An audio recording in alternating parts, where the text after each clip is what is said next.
إن الحمد لله نحمده ونستعينه ونستغفره ونعوذ بالله من شرور أنفسنا ومن سيئات أعمالنا. من يهده الله فلا مضل له ومن يضلله فلا هادي له. وأشهد أن لا إله إلا الله وأشهد أن محمدا عبده ورسوله. أما بعد، فقال الله تعالى في الفرقان المجيد والقرآن الكريم: أعوذ بالله من الشيطان الرجيم. بسم الله الرحمن الرحيم. يا أيها الذين آمنوا اتقوا الله حق تقاته ولا تموتن إلا وأنتم مسلمون.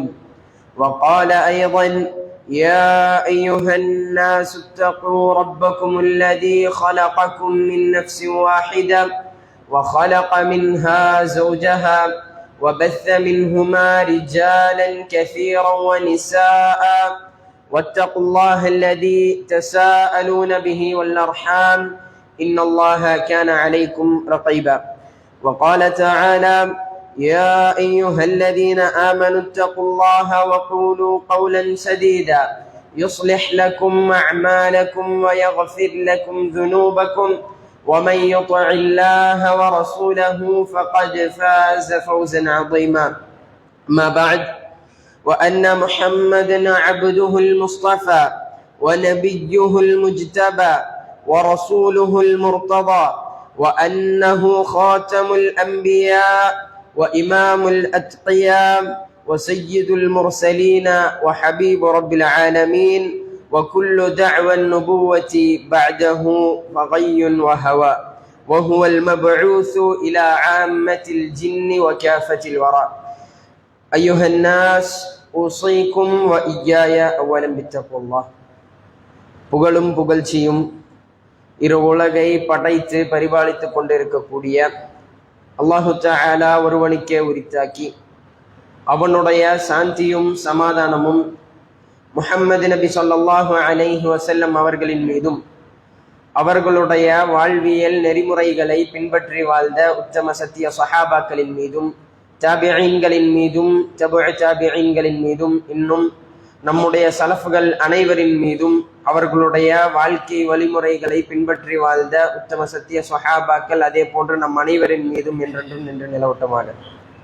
அன்பிற்குரியவர்களே, நாம் அதிகமாக கேட்கக்கூடிய இந்த ஒரு வெள்ளிக்கிழமை அன்றும் மிகவும் முக்கியமாக உலகமெங்கிலும் கேட்கக்கூடிய ஒரு சில குர்ஆன் ஆயத்துகள், நான் இப்பொழுது ஓதி வைத்ததை போன்று எல்லா வாரங்களும் நாம் கேட்கக்கூடிய ஒரு ஆயத்து இருக்கிறது. அதுதான் யா அய்யுஹன் நாஸ் உத்தகு ரப்பக்கும், ஜனங்களே நீங்கள் உங்களுடைய ரப்பை அஞ்சிக் கொள்ளுங்கள். இந்த ஒரு வசனத்தை இந்த ஒரு வெள்ளிக்கிழமை அன்று எல்லா வாரமும் நாம் கேட்கக்கூடியவர்களாக இருக்கின்றோம். இதே போன்று மற்ற அனைத்து பள்ளிகளிலுமே இந்த ஒரு ஆயத்தை ஓதப்படுகின்றது. அந்த அளவிற்கு அல்லாஹு தஆலா இந்த வசனத்திற்கு ஒரு மகத்துவத்தை கொடுத்திருக்கின்றான். அல்லாஹு தஆலா ஆரம்பமாக அனைத்து மனிதர்களையும் அழைத்து அல்லாஹு தஆலா கூறுகின்றான்: யா அய்யுஹன் நாஸ் தக்கு ரப்பக்கும், ஓ மனிதர்களே நீங்கள் அல்லாஹுவை தக்வாவோடு அல்லாஹுவை அஞ்சி நடந்து கொள்ளுங்கள். பின்பு முஃமின்களை அழைத்து அல்லாஹு தஆலா கூறுவதை நம்மால் குர்ஆனிலே பார்க்க முடியும். யா அய்யுஹல்லதீன ஆமனு தக்குல்லாஹ், ஓ ஈமான் கொண்டவர்களே நீங்கள் அல்லாஹுவை அஞ்சிக் கொள்ளுங்கள். அவனுடைய நபிகள் நாயகம் ஸல்லல்லாஹு அலைஹி வஸல்லம் அவர்களையும் அழைத்து அல்லாஹு தஆலா கூறுகின்றான்: யா அய்யுஹன் நபி இத்தகில்லாஹ், ஓ நபியே நீங்கள் அல்லாஹுவை அஞ்சிக் கொள்ளுங்கள். அந்த அளவிற்கு முக்கியமான மிகவும் தேவையான ஒரு முஸ்லிம் அவனுடைய வாழ்க்கையிலே எடுத்து நடக்க வேண்டிய ஒரு காரியமாக இந்த தக்வா, அல்லாஹுவை அஞ்சி வாழ வேண்டும் என்ற இந்த ஒரு காரியம் இருந்து கொண்டிருக்கின்றது.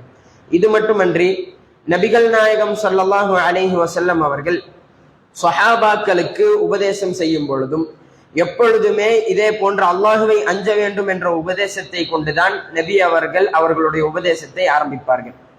அதே போன்று தனிப்பட்ட முறையிலே ஸஹாபாக்களுக்கு உபதேசம் செய்யும் பொழுதும் அவர்களிடத்திலே அதிகமாக சொன்ன விஷயம், மற்ற விஷயங்களை கூறுவதற்கு முன்பாக முதலாவதாக கூறக்கூடியதும் இந்த தக்வாவை பற்றியுள்ள வசியத்து தான்.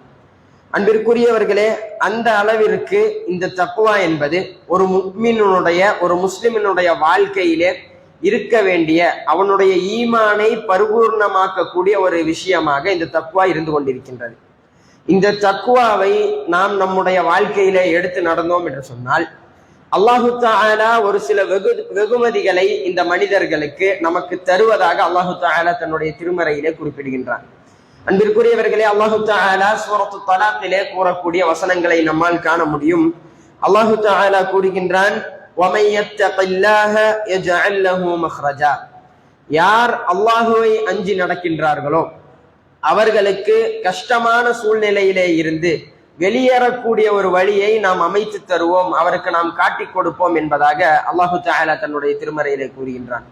தொடர்ந்து அல்லாஹு தஆலா கூறுகின்றான், وَيَرْزُقْهُ مِنْ حَيْثُ لَا يَحْتَسِبُ.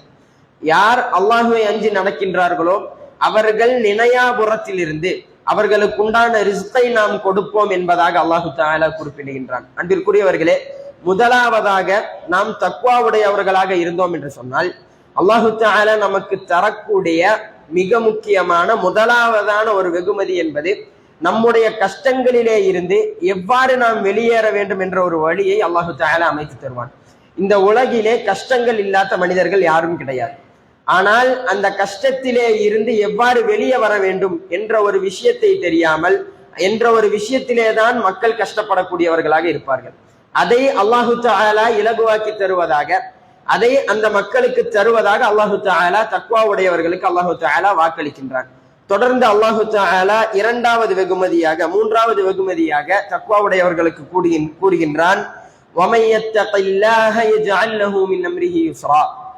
யார் அல்லாஹுவை அஞ்சி நடக்கின்றார்களோ அவர்களுடைய காரியங்களை, அனைத்து காரியங்களையுமே அல்லாஹு தஆலா அதை லேசாக்கி தருவான் என்பதாக இந்த வசனத்தினுடைய தஃப்சீரிலே நம்மால் காண முடியும். அது இந்த உலக வாழ்க்கையினுடைய காரியங்களாக இருந்தாலும் சரி, நாளை மறுமையிலே இருக்கக்கூடிய காரியங்களாக இருந்தாலும் சரி, அல்லாஹு தஆலா அனைத்து காரியங்களையுமே நமக்கு மிகவும் லேசாக்கி, நமக்கு மிகவும் சுலபமாக்கி தந்து விடுவான் என்பதாக அல்லாஹு தஆலா தொடர்ந்து கூறுகின்றான்.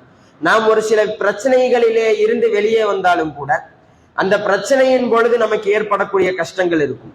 அந்த கஷ்டத்தை தான் அல்லாஹு தஆலா இந்த வசனத்திலே தக்வாவுடையவர்களுக்கு மாற்றுவதாக, அவர்களுக்கு இல்லாமல் ஆக்குவதாக அல்லாஹு தஆலா கூறுகின்றான்.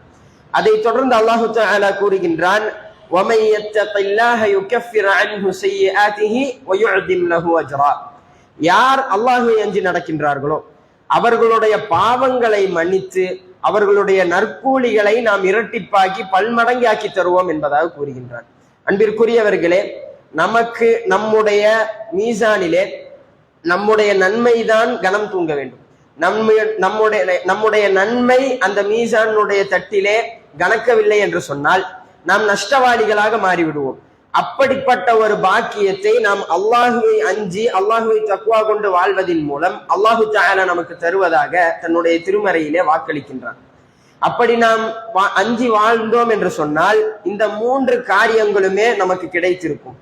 ஆனால் சில சந்தர்ப்பங்களிலே நம்மால் பார்க்க முடியும், நம்முடைய கஷ்டங்கள், நாம் அல்லாஹுவை அஞ்சி வாழ்வதை போன்றுள்ள தோணல்கள் நமக்கு இருக்கும்.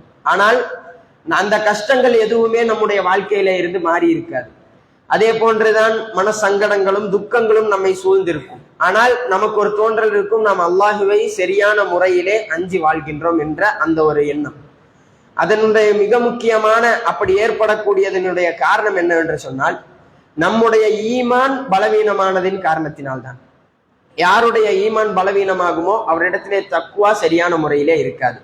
நபிகள் நாயகம் ஸல்லல்லாஹு அலைஹி வஸல்லம் அவர்கள் கூறினார்கள், ஈமான் எப்படிப்பட்டது என்று சொன்னால், ஒரு துணி எவ்வாறு அது இத்து போய்விடுமோ அதே போன்று ஈமான் என்பதும் இத்து போய்விடும் என்பதாக கூறினார்கள். அதனால் நபி அவர்கள் செய்ய சொன்னது என்ன?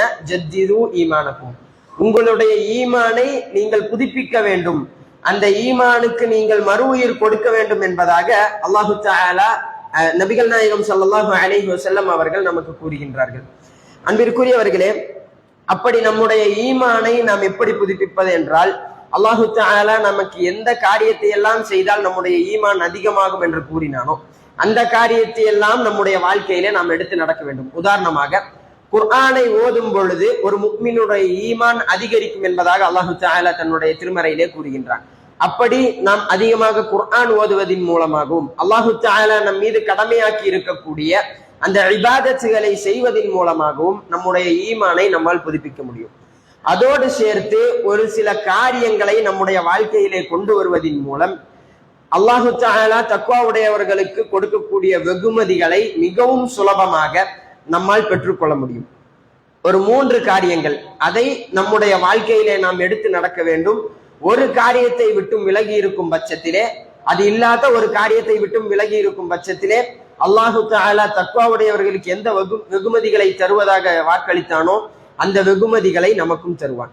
முதலாவதாக தவக்குல், அல்லாஹு தஆலாவை முழுவதுமாக சார்ந்திருப்பது. அல்லாஹுவின் மீது முழுவதுமாக நாம் சார்ந்திருப்போமே என்று சொன்னால் அல்லாஹு தஆலா நமக்கு போதுமானவனாக இருக்கின்றான்.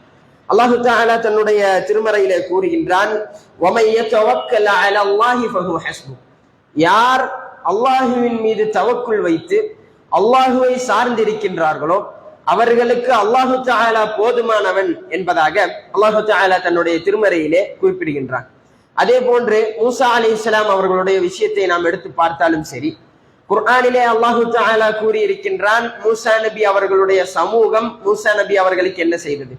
ஃபிரௌனினுடைய கௌம் மூசா அலைஹிஸ்ஸலாம் அவர்களை துரத்தி வரும் பொழுது அவருடைய மூசா அலைஹிஸ்ஸலாமும் அவருடைய கௌமும் அந்த ஒரு இடத்திலே வந்து நிற்கின்றார்கள். அவர்களுக்கு முன்னதாக செங்கடல் இருக்கின்றது. என்ன செய்வது என்று அறியாமல் நிற்கக்கூடிய அந்த வேளையிலே மூசா அலைஹிஸ்ஸலாம் அவர்களுடைய கௌம் கூறுகின்றார்கள், மூசா இன்னால முத்ரக்கூன், மூசாவே நாம் பிடிக்கப்பட்டு விட்டோம், என்ன செய்வது என்பதாக அவர்கள் கூறுகிறார்கள். அப்பொழுது மூசா அலைஹிஸ்ஸலாம் அவர்களுடைய தவக்குல் எவ்வாறு இருந்தது?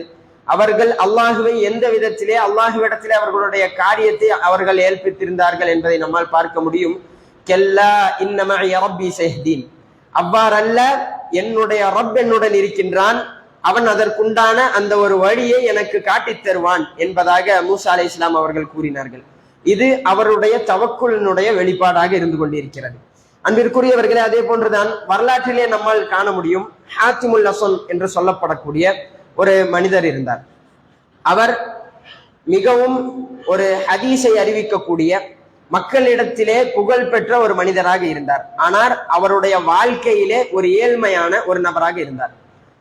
ஒரு முறை அவருடைய சகோதரருடன் அமர்ந்து ஹஜ்ஜுக்கு செல்வதை குறித்துள்ள அந்த ஒரு பேச்சுக்களை பேசிக் கொண்டிருக்கின்றார். ஹஜ்ஜுக்கு செல்ல வேண்டும் என்ற ஆசை ஹாத்திமை தூண்டுகிறது.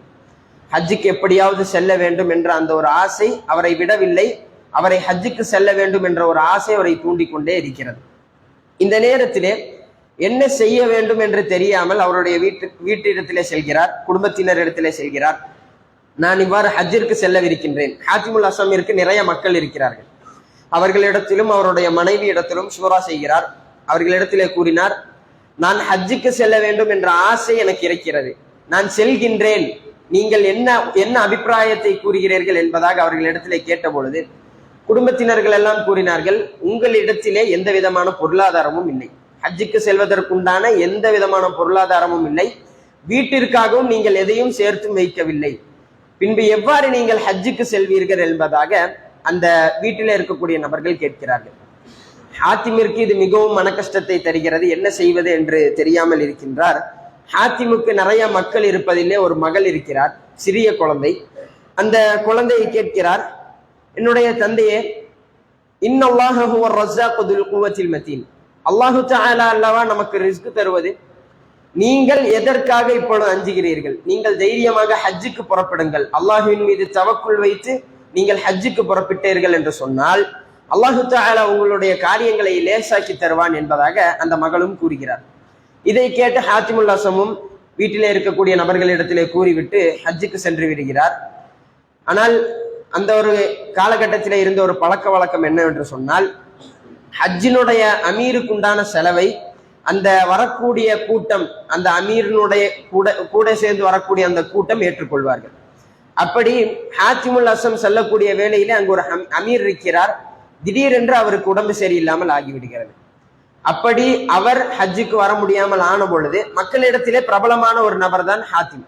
அப்பொழுது மக்கள் வேற யாராவது நல்ல இல்ம் இருக்கக்கூடிய, அல்லாஹ் கிதாபிலும் சுன்னத்திலும் நல்ல ஒரு இல்ம் இருக்கக்கூடிய மக்கள் யாராவது இருக்கிறார்களா என்று தேடும் பொழுது ஹாத்திம் இந்த கூட்டத்திலே இருக்கிறார் என்ற விஷயம் தெரிய வருகிறது.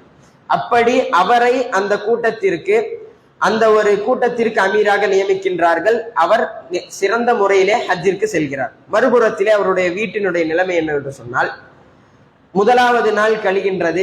எந்த விதமான உணவுகளோ எந்த விதமான ஒரு விபவங்களோ அவர்களிடத்திலே இல்லை. அந்த என்ன செய்ய வேண்டும் என்று தெரியாமல் இருக்கக்கூடிய நேரத்திலே குடும்பத்தினர்கள் எல்லாம் அந்த பெண்ணை அவர்கள் குத்தம் சொல்ல ஆரம்பித்து விட்டார்கள். ஏனென்றால் அந்த பெண்ணினுடைய வார்த்தையை மட்டுமே கேட்டு அந்த தந்தை ஹஜ்ஜுக்காக சென்றார். மிச்ச குடும்பத்தினர் அவர்கள் எல்லாம் வேண்டாம் என்று சொன்ன பொழுதும் அந்த குழந்தையினுடைய பேச்சை கேட்டு சென்றார். இதை கேட்கக்கூடிய அந்த பெண்ணுக்கு மிகவும் கஷ்டமாக இருக்கின்றது. அல்லாஹுவின் மீது முழுவதுமாக தவக்குள் வைத்து இருக்கின்றார்கள். அந்த நேரத்திலே அந்த வழியாக செல்லக்கூடிய படை ஒன்று செல்கிறது. அந்த படையினுடைய தளபதிக்கு திடீரென்று தண்ணீர் தாகம் அடிக்கிறது. அந்த படையிலே தான் அந்த ராஜாவும் அந்த நாட்டினுடைய ராஜாவும் இருக்கிறார். அப்படி தண்ணீர் குடிக்க வேண்டும் என்ற ஒரு சூழ்நிலையின் காரணத்தினால் இந்த ஊருக்குள்ளே வருகிறார்கள். வந்து அல்லாஹுவினுடைய நாட்டத்தால் சரியாக ஹாத்திமுல் அஸ்ஸமினுடைய வீட்டிலே அவர்களிடத்திலே தண்ணீர் கேட்கப்படுகிறது. அப்படி தண்ணீர் கொடுக்கிறார்கள். அந்த அரசரும் அந்த தண்ணீரை அறிந்துவிட்டு, இந்த ஒரு தண்ணீர் மிகவும் சுவையாக இருக்கின்றது, இது யாருடைய வீடு என்பதாக அவர் கேட்கிறார். ஹாத்திமுல் அஸ்ஸம் அந்த காலகட்டத்திலே மக்களிடத்திலே அறியப்பட்ட ஒரு நபராக இருந்ததின் காரணத்தினால் இந்த அரசரும் ஹாத்திமை சந்திக்க வேண்டும் என்ற ஒரு நோக்கத்திலே இருந்தார். எந்த அளவுக்கு ஹாத்திமுல் அஸ்ஸம் இருந்தார் என்றால், அவரை அந்த ஒரு காலகட்டத்தினுடைய லுக்மான் என்று கூறுவார்களாம். அந்த அளவிற்கு அந்த அளவுக்கு ஒரு ஹிக்மத்துடைய ஒரு நபராக அவர் இருந்தார். அப்படி அந்த அரசர் அவரை சந்திக்க வேண்டும் என்ற ஒரு நோக்கம் இருந்தது. அதே போன்று அல்லாஹு தஆலா அவர்களுக்கு அந்த விஷயத்தை மிகவும் லேசாக்கி வைத்தான். அவர்களை சந்திக்க வேண்டும் என்ற ஒரு சூழ்நிலையிலே ஹாத்திமுடைய வீட்டிலே அவரை எத்தி வைத்தான். அல்லாஹு தஆலா இவர்களின் மூலமாக அந்த வீட்டில் இருக்கக்கூடிய நபர்களுக்கு உதவியும் செய்தான். அப்பொழுது அந்த சிறு குழந்தை அழுகின்றது. இதை பார்த்த அந்த தாயார், நமக்கு தான் அனைத்து உதவிகளும் இந்த மன்னர் செய்து விட்டாரே, ஹாத்திமுல் அஸ்ஸம் வீட்டிலே இல்லை என்ற அந்த ஒரு விஷயம் தெரிந்தவுடன் உதவிகளை அந்த வீட்டில் உள்ள நபர்களுக்கு அவர் செய்துவிட்டு சென்று விடுகிறார். அப்ப அந்த குழந்தையிடத்திலே அந்த தாயார் கேட்கிறார், அனைத்து உதவிகளும் இந்த மன்னர் செய்து விட்டாரே, நீ எதற்காக அழுகிறாய் என்பதாக அந்த குழந்தையிடத்திலே அந்த தாயார் கேட்கிறார். அந்த குழந்தை கூறுகிறது, அல்லாஹுடைய படைப்பினங்களிலே ஒரு படைப்பினம் நம்முடைய வீட்டை சிறிது நேரம் பார்த்ததின் காரணத்தினால், நாம் நேற்று பசியோடு உறங்கிய நாம் இன்று வயிறு நிரம்ப உறங்குகின்றோமே, அந்த அல்லாஹுவினுடைய பார்வை நம்முடைய வீட்டிலே படுமே என்று சொன்னால் நாம் எப்பேற்பட்ட ஒரு நிலையை அடைய முடியும் என்பதாக அந்த ஒரு சிறு குழந்தை பேசுகின்றது. அன்பிற்குரியவர்களே, இதுதான் அவர்கள் வைத்திருந்த அவர்களிடத்திலே இருந்த தவக்குல். அல்லாஹுவின் மீது முழுவதுமாக அவர்களுடைய அனைத்து காரியங்களையும் அவர்கள் பொறுப்பு சாட்டி இருந்தார்கள். இரண்டாவதாக நாம் செய்ய வேண்டிய விஷயம்தான், தவக்குள் வைத்து விட்டோம் என்று சொன்னால் நாம் அல்லாஹுவிடத்திலே சரியான முறையிலே பிரார்த்தனை செய்ய வேண்டும். நாம் அல்லாஹுவிடத்திலே சரியான முறையில் பிரார்த்தனை செய்தோம் என்று சொன்னால், தவக்குலும் சரியாக வைத்து அல்லாஹுவிடத்திலே சரியான முறையில் பிரார்த்தனை செய்தோம் என்று சொன்னால் அல்லாஹு தஆலா பதிலளிக்கக்கூடியவனாக இருந்து கொண்டிருக்கின்றான். அல்லாஹு தஆலா தன்னுடைய திருமறையிலே கூறுகின்றான், வஇதா ஸாலக இபாதி அன்னி ஃபஇன்னி கரீப். ஓ நபியே, நீங்கள் கூறுங்கள், என்னுடைய இபாதுகள் என்னுடைய அடிமைகள் என்னை பற்றி கேட்டார்கள் என்று சொன்னால் நான் மிகவும் சமீபமாக இருக்கின்றேன். உஜீபு தஅவத தாஇ இதா தஆனி.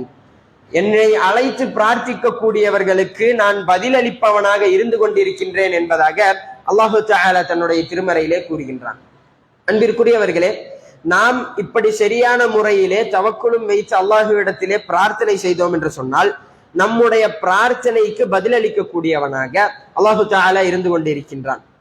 ஸஹீஹுல் புகாரியிலே பதிவு செய்யப்பட்டுள்ள ஒரு செய்தி, அபூ ஹுரைரா ரலியல்லாஹு அன்ஹு அவர்கள் நபிகள் நாயகம் ஸல்லல்லாஹு அலைஹி வஸல்லம் அவர்கள் கூறியதாக ஒரு விஷயத்தை அறிவிப்பு செய்கின்றார்கள். பனு இஸ்ராயிலிலே நடந்த ஒரு சம்பவம். பனு இஸ்ராயிலிலே 2 நபர்கள் இருந்து கொண்டிருக்கின்றார்கள். ஒருவர் மிகப்பெரிய ஒரு வியாபாரியாக இருந்து கொண்டிருக்கின்றார். மற்ற ஒருவர் பிறருக்கு கஷ்டம் வரும் பொழுது அவர்களுக்கு உண்டான பணத்தை கொடுத்து உதவி செய்யக்கூடியவராக இருந்து கொண்டிருக்கின்றார். இந்த வியாபாரிக்கு திடீரென்று பணம் தேவைப்படுகின்றது. அந்த நேரத்திலே அவரிடத்திலே பணம் வசதிகள் எதுவும் இல்லாத காரணத்தினால் இந்த நபரிடத்திலே வந்து பணத்தை பெற்றுக் கொள்கிறார். பணத்தை பெற்றுவிட்டு கடல் கடந்து பயணம் செல்வதாக அவரிடத்திலே கூறுகின்றார்.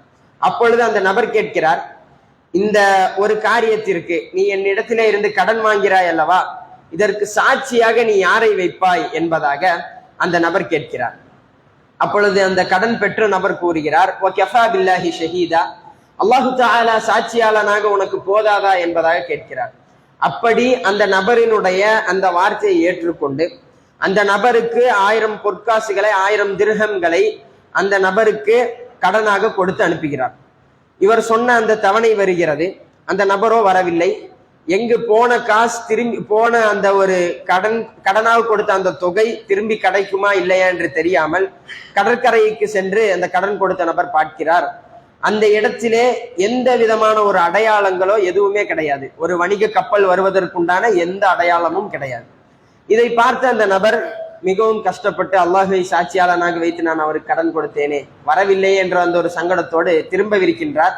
அந்த நேரத்திலே ஒரு மரக்கட்டை ஒன்று அந்த கடல் வழியாக அடித்து வருகிறது. அவரும் அந்த ஒரு மரக்கட்டையை எடுத்துக்கொண்டு வீட்டுக்கு செல்கிறார். வேற ஏதாவது தேவைகளுக்காக, சமைப்பதற்கோ எதற்காவது நாம் அதை உபயோகித்துக் கொள்ளலாம் என்பதாக அந்த ஒரு மரக்கட்டையை எடுத்துக்கொண்டு அவர் வீட்டுக்கு செல்கிறார். வீட்டுக்கு சென்று அந்த ஒரு மரக்கட்டையை எடுத்து உடைக்கும் பொழுது அதற்குள்ளாக சிறிது பொற்காசுகளும் அதே போன்ற ஒரு கடிதமும் இருந்தது. அந்த கடிதத்தை எடுத்து அந்த நபர் படிக்கின்றார். அதிலே எழுதப்பட்டு இருக்கிறது, அந்த கடன் யார் இவரிடத்திலே இருந்து வாங்கினாரோ அவர் எழுதி இருக்கின்றார், நான் அல்லாஹுவை சாட்சியாளனாக நிறுத்தி நான் உனக்கு இந்த ஒரு பணத்தை நான் உன்னிடத்திலே இருந்து கடனாக பெற்றுள்ளேன். இந்த ஒரு நேரத்திலே அங்கிருந்து இங்க பயணம் செய்வதற்குண்டான எந்த விதமான வாகன வசதிகளும் இல்லாததன் காரணத்தினால் நான் இதிலே வைத்து அல்லாஹுவிடத்திலே பிரார்த்தனை செய்து அதை நான் உன்னிடத்திலே அனுப்பிவிட்டேன் என்பதாக அதிலே எழுதியிருந்தது. சிறிது நாட்கள் கழிகிறது. அப்பொழுது அந்த நபர் வருகிறார். கடன் பெற்ற நபர் 1000 பொற்காசுகளும் கொண்டு வருகின்றார்.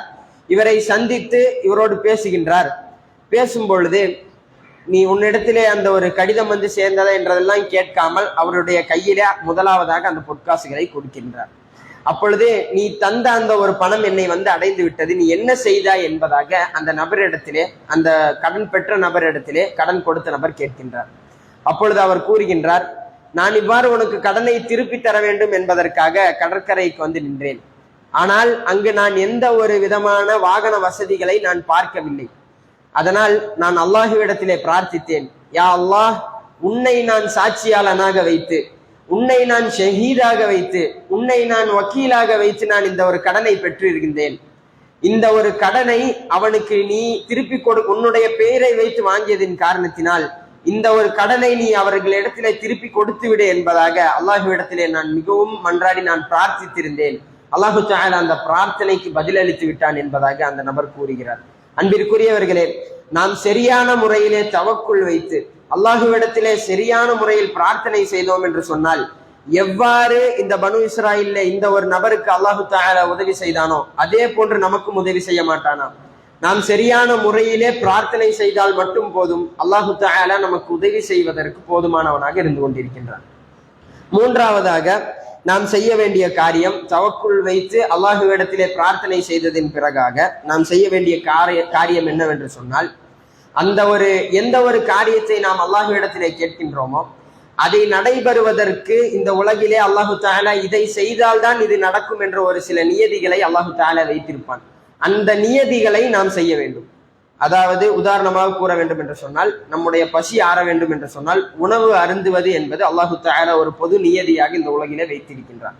அப்படி ஒரு காரியம் நடக்க வேண்டும் என்று சொன்னால் அதற்கு எதெல்லாம் நாம் செய்தால் அந்த காரியம் நடக்குமோ அதை நாம் சரியான முறையிலே செய்ய வேண்டும்.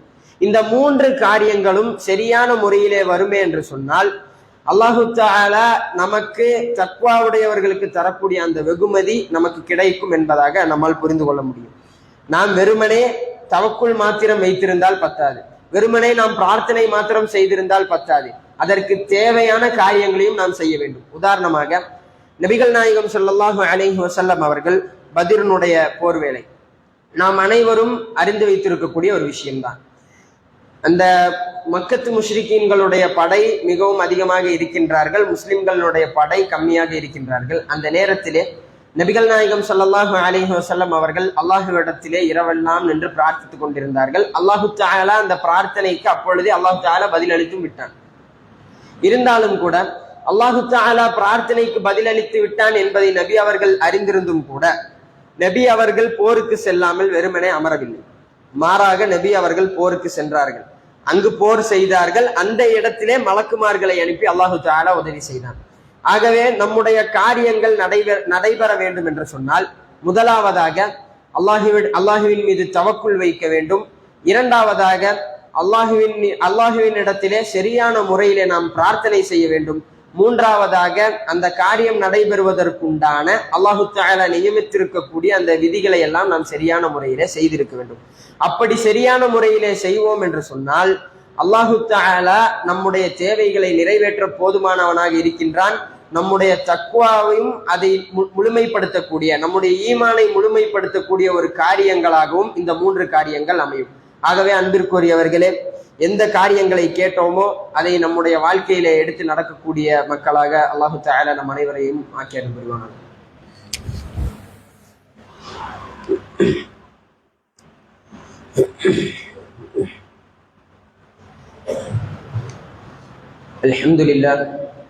அல்ஹம்துலில்லாஹி ரப்பில் ஆலமீன், வஸ்ஸலாத்து வஸ்ஸலாமு அலா ரசூலில்லாஹ் وعلى آله وصحبه والناس أجمعين أما بعد.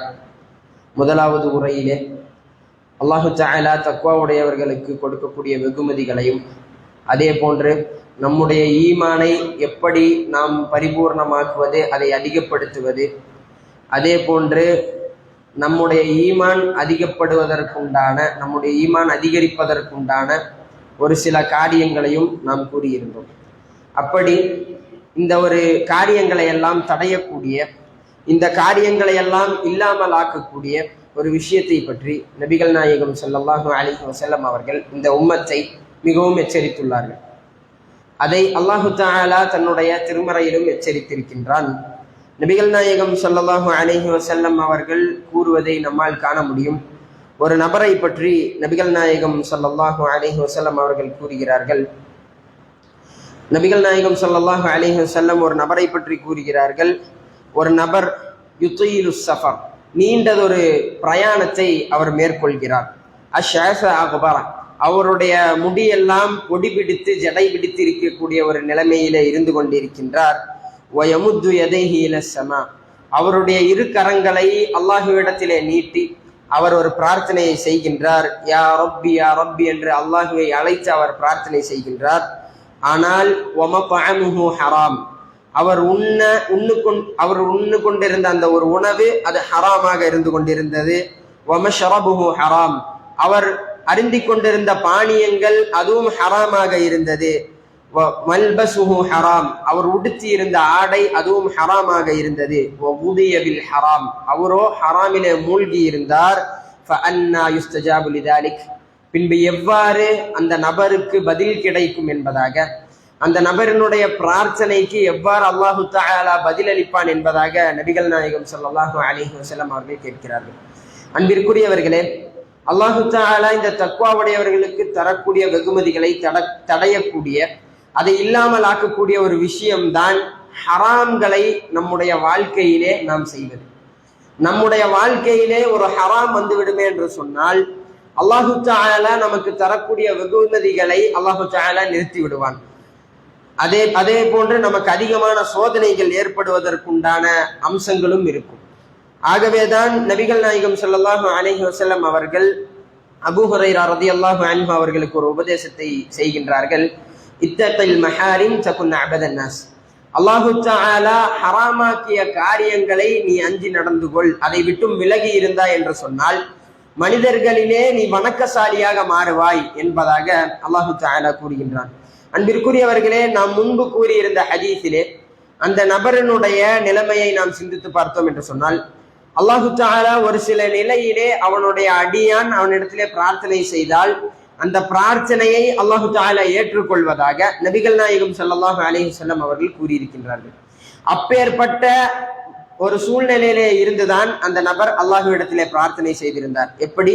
பிரயாணத்திலே இருக்கக்கூடிய நபரினுடைய பிரார்த்தனைக்கு அல்லாஹு தஆலா பதிலளிப்பான் என்பதாக கூறியிருக்கின்றான். அப்படி அந்த நபர் பிரயாணத்திலும் இருக்கின்றார். அவருடைய நிலைமை என்பது மிகவும் கஷ்டமான, ஒரு முதுத்தரான, ஒரு கஷ்டத்திற்குண்டான ஒரு நிலைமையிலே அவர் இருக்கின்றார். அந்த ஒரு சூழ்நிலையும் அவரிடத்திலே இருக்கிறது. அப்படி இருக்கிறவர்களுக்கும் அல்லாஹு தஆலா பிரார்த்தனைக்கு பதில் அளிப்பான் என்பதாக நபிகள் நாயகம் ஸல்லல்லாஹு அலைஹி வஸல்லம் அவர்கள் கூறுகிறார்கள். அதே போன்றுதான் அவர் கையை உயர்த்தி அல்லாஹ்விடத்திலே பிரார்த்தித்தார். இந்த ஒரு பிரார்த்தனைக்கும் நபி அவர்கள் பதில் கிடைக்கும் என்பதாக கூறியிருக்கின்றார்கள்.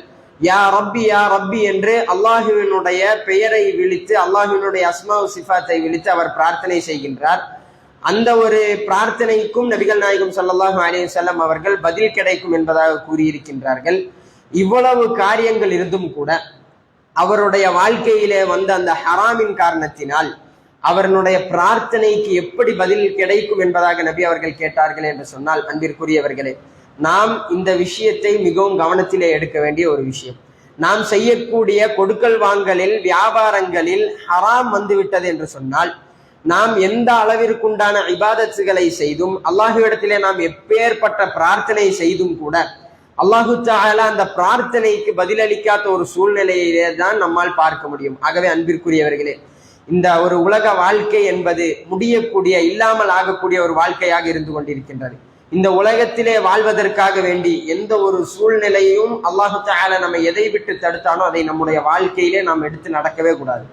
அதை நாம் எடுத்து நடந்தோம் என்று சொன்னால் நம்முடைய வாழ்க்கையிலே எந்த விதமான ஒரு ஹைரும் இருக்காது. வெளிப்படையாக பார்த்தால் அல்லாஹு தஆலா நமக்கு செல்வத்தை தந்ததை போன்று நமக்கு தெரியும். ஆனால் அந்த ஒரு சம்பாதியத்திலே இருந்து அந்த செல்வத்திலே இருந்து அல்லாஹு தஆலா அந்த பரக்கத்தை அல்லாஹு தஆலா உயர்த்தி விடுவான். அதனால்தான் நாம் சில மனிதர்களை பார்க்க முடியும். அவர்களுக்கு வரக்கூடிய வருமானம் என்பது வெறும் 1000, 2000, ஒரு மாசத்திற்கு மிஞ்சி போனால் ஒரு 10,000. அந்த ஒரு 10,000 வைத்து அவர்கள் மிகவும் சந்தோஷமாக அவர்களுடைய வாழ்க்கையை கழிப்பார்கள். ஆனால் லட்சக்கணக்கிலே சம்பாதித்துக் கொண்டிருக்கக்கூடிய மனிதர்கள், கோடி கணக்கிலே சம்பாதித்துக் கொண்டிருக்கக்கூடிய மனிதர்கள் அவர்களுடைய வாழ்க்கையிலே எந்த ஒரு சூழ்நிலையிலும் அவர்கள் ஒரு நிம்மதியை அவர்களுடைய வாழ்க்கையிலே கண்டிருக்க மாட்டார்கள். ஆகவே அன்பிற்குரியவர்களே, இந்த ஒரு பணம் என்பது இந்த ஒரு உலகத்தை விட்டு நாம் பிரிந்து விட்டதும் நம்மை விட்டு விலகக்கூடிய ஒரு விஷயமாக இருந்து கொண்டிருக்கிறது. அந்த ஒரு பணத்தை சம்பாதிப்பதற்காக எந்த சூழ்நிலையிலும் நம்முடைய வாழ்க்கையிலே ஒரு ஹராமை செய்ய மாட்டோம் என்ற ஒரு முடிவை நாம் எடுப்போமாக. அதற்குண்டான பாக்கியத்தை வல்ல ரஹ்மான் எனக்கும் உங்களுக்கும் தந்தது புரிவானாக. அல்லாஹு தஆலா எந்த காரியங்களை விட்டு விலகி இருக்க சொன்னானோ அந்த காரியங்களை எல்லாம் விட்டு நாம் விலகி இருக்கக்கூடிய பாக்கியத்தை அல்லாஹு தஆலா எனக்கும் உங்களுக்கும் தந்தது புரிவானாக. அல்லாஹு தஆலா எந்த ஒரு இபாதத்துகளை செய்வதற்காக நமக்கு கட்டளை இட்டிருந்தானோ அந்த இபாதத்துகளை நம்முடைய வாழ்க்கையிலே சரியான விதத்திலே எடுத்து நடக்கக்கூடிய மக்களாக அல்லாஹு தஆலா என்னையும் உங்களையும் ஆக்கி அருள் புரிவானாக. உலகிலே எங்கெல்லாம் முஸ்லிம்கள் கஷ்டப்பட்டு கொண்டிருக்கின்றார்களோ அவர்களுக்கெல்லாம் அல்லாஹு தஆலா உதவியை தந்தருள் புரிவானாக. அல்லாஹும்ம அஇஸ்ஸல் இஸ்லாம் வல் முஸ்லிமீன், அல்லாஹும்ம அஇஸ்ஸல் இஸ்லாம் வல் முஸ்லிமீன், அல்லாஹும்ம அஇஸ்ஸல் இஸ்லாம் வல் முஸ்லிமீன் وأذل الشرك والكفر والكافرين يا رب العالمين. ربنا آتنا في الدنيا حسنة وفي الآخرة حسنة وقنا عذاب النار. ربنا تقبل منا أعمالنا ودعاءنا. اللهم أعنا على ذكرك وشكرك وحسن عبادتك. اللهم اغفر لنا ولوالدينا رب ارحمهما كما ربيانا صغارا. اللهم أدخلنا وأدخلهم الجنة وقنا من عذاب النار. إن الله يأمر بالعدل والإحسان وإيتاء ذي القربى وينهى عن الفحشاء والمنكر والبغي يعظكم لعلكم تذكرون. ولذكر الله أكبر والله يعلم ما تصنعون. أقم الصلاة.